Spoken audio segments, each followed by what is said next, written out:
Finally, nandito ng aking GCash card. So, sa akin yan. Yes, that's mine. So, sa akin to siya. Sa mga nandito ngayon sa Hong Kong na maraming transaction sa GCash. So, tapos, halimbawa, gusto mo ng Hong Kong dollar, tapos yung pera mo na sa GCash.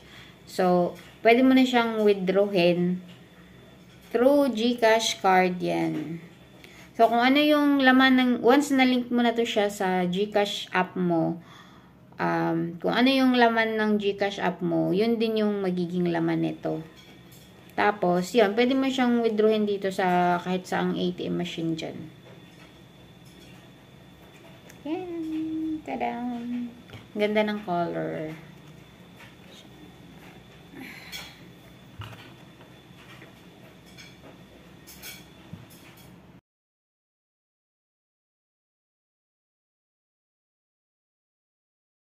Hi guys, so para sa gustong kumuha at gusto magkaroon ng GCash card na hindi pa alam ang gagawin. So, sa GCash mo, open mo yung GCash mo. Then, yan, makikita mo yung view all. Pindutin mo yung view all.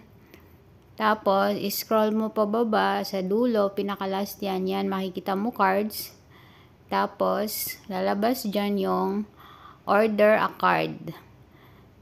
Tapos, send me a card. Tapos, yan, lalabas yung, kasi diba, app mo yan, GCash mo yan, lalabas yung name mo. Tapos, makikita dyan, may babayaran kang 250. Tapos, lalabas na yan yung delivery information ng card mo. Fill upan mo lang yan.